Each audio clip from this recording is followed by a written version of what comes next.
Welcome to Into the Heart. Today we're going to get into the first of the four horsemen of the apocalypse, is what we commonly call these. It's not a biblical discussion here today. These are um, four things that will ruin your relationship if you do not get them out of your relationship. So let's get started. So, number one today, criticism and complaint. Criticism often comes with complaint, and they are both actually forms of trying to make a request, but it's shrouded in attack of your loved one's character or their assumption. You're assuming negative things about them, or you're attributing whatever intentions or qualities to them. It's not an effective way. It's not motivating. It doesn't motivate them to love you the way that you're needing to be loved. So it's sort of self-defeating.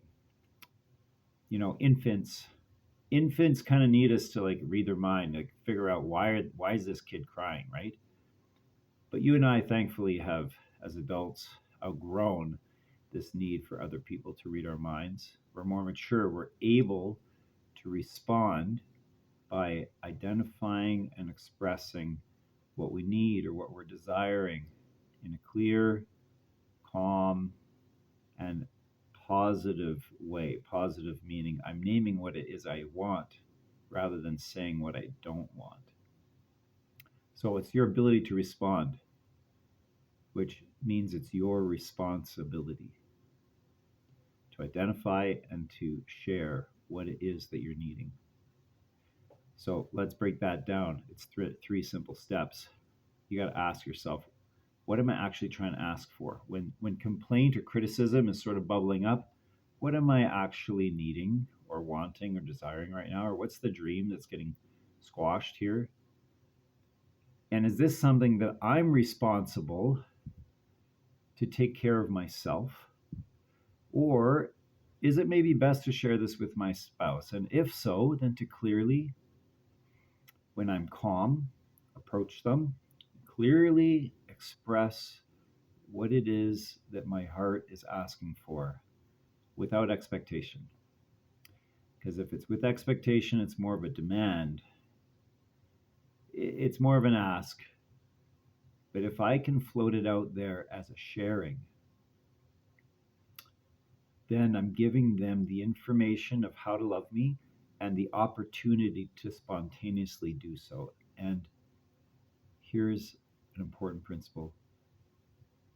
Generally, spouses love each other, and I would say especially men want to please their wives. They want their wives to know how much they are loved and cared for. And I would invite you all to lean on that. So you can even state your needs or feelings as a current reality. You can say, it really means a lot to me when such and such, or I feel so loved when you ... or you catch them in the act. Thank you. Oh, you have no idea ... Okay. Children often need us to like script the behavior or like how to do something because they don't necessarily know how to do or how to behave in a given situation or how to engage. They need us to teach them. They need us to sometimes give them an identity to grow into, give them shoes to grow into. And in some ways, we as husbands and wives need to do that for our spouses. And we can, with that, trust that the other person does actually want to please us. And so when we share clearly our desire without expectation, we're giving them the opportunity and a clear way to do so effectively, to love us, to please us. So it's kind of like when you drop hints, when there's a special day coming, like a birthday or an anniversary or Christmas or something like that. You drop hints as to like the thing that would really fill your love bucket. And you leave it for 2-3 weeks, months, whatever. You leave it because you have to give them the opportunity to give it to you. So you skip the sideways projections of your desire, hoping that they agree, oh, wouldn't you love blah, blah, blah? You know what? They might not. And you can skip the grumbling and the resentment and the pouting and the theatrics. And you can even skip the, I need you to stop such and such, and just go straight to the heart of it and share what it is you do need or what you have been wanting or desiring. And if you want to get started down this path and make it a habit, maybe daily at some point, assign yourself a time to name what your desires might be that day, things that would fill your bucket. Okay? These may not need to be expressed to anyone, but at least start by identifying them for yourself. And that's actually starting down the path of these desires being fulfilled.